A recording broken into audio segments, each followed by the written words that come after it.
Hi everyone, I hope you guys are doing well. I just wanted to take a few minutes to introduce this textbook to you that we'll be using this semester regarding courageous communication. And so one of your assignments for this first week is just to read that first part, that introductory part, to kind of get to know the book a little bit and some of the topics that we'll be discussing. So I wanted to just go through those very briefly and kind of touch on the high points and let you know the things that I want you to pay particular attention to. So one thing this chapter talks about is what traditional organizations favor. And typically, when we hear about organizations, and some of you have experienced this in your own work, we find that some of the communication is very controlling. It's downward rather than upward or across. Also, very secretive. People often don't feel as though they have information that they need or that they want to do their job effectively. And then sometimes we find in organizations that people feel like they're just a number and that there's no personal communication, it's impersonal communication.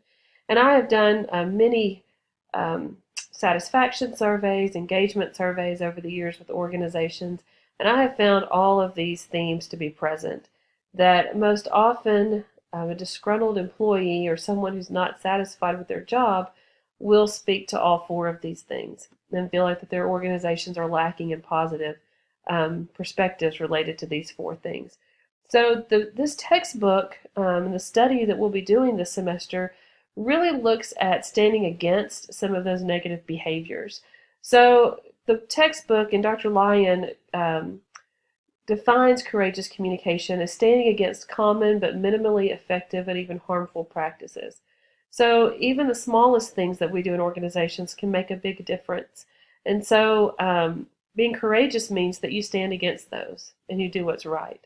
Also, it involves pursuing more effective and sustainable strategies, even if doing so is unpopular.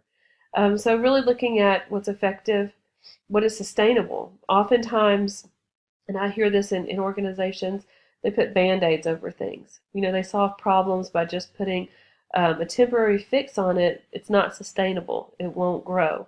So when we look at courageous communication, we're going to be looking at how do we, in organizations, really make a difference even on the small things, and how do we create things that will be more long-lasting rather than temporary. The context for this textbook, it focuses on the four areas of collaboration, upward communication, transparency, and engaging communication. And it's all based on certain theories. So collaborative communication is based on dialogic ethic. And so we're going to be talking about dialogue.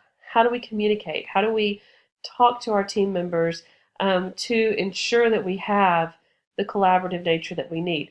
And how do we do so ethically? The upward communication is focused on promoting the greatest good for the greatest number of people.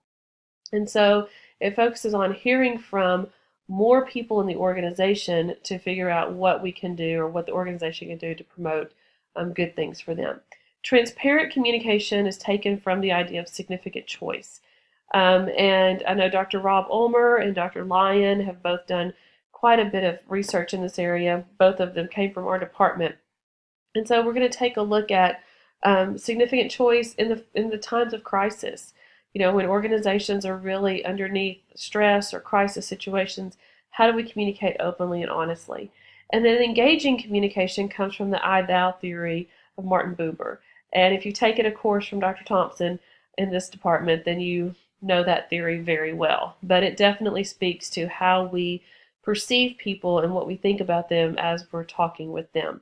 And so this I-thou theory kind of challenges you to look at your perceptions of how you are relating to that person and how you view that relationship.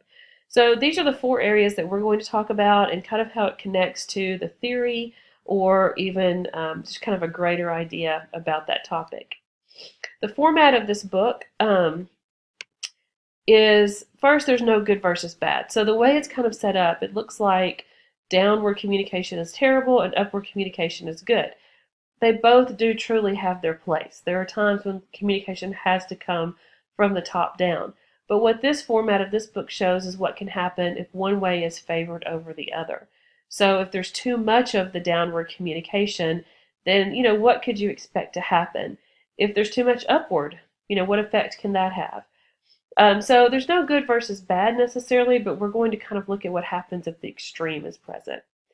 This textbook also presents both sides of the dialect, so a downward, upward, secretive, transparent. It presents both sides of those with case studies. I think there's like 31 case studies in this book. We will not read all of them, and you will have a choice as to which case studies you choose to focus on. So as we get into assignments, you'll see that you can kind of pick the one that you are most interested in. And then also it ends with tips chapter for improving communication. So how do you improve communication in that specific area? So we'll be spending about 3 weeks on each topic, and I'll be throwing in some other additional information as well. But like for example, first we'll look at downward communication. Then the next week we're going to look at upward communication, and then the next week we'll look at the tips for effectively communicating, and then we'll move on to the next topic. So that's kind of how the format's going to go this semester and how you can kind of expect to use the textbook. So again, this is just an overview. If you have any questions, please don't hesitate to ask. I will be posting more on Sunday. I'm still kind of getting over this cold a little bit, as you can tell. I'll be posting more on Sunday with all of next week's assignments so that you have plenty of time to take a look at those. And you can go ahead and start reading ahead to the first section if you want to, but I will give you the questions you need to answer for your case analysis and also for the journal that you'll be writing next week. So thank you very much, and stay tuned, and more information will be provided. Thanks.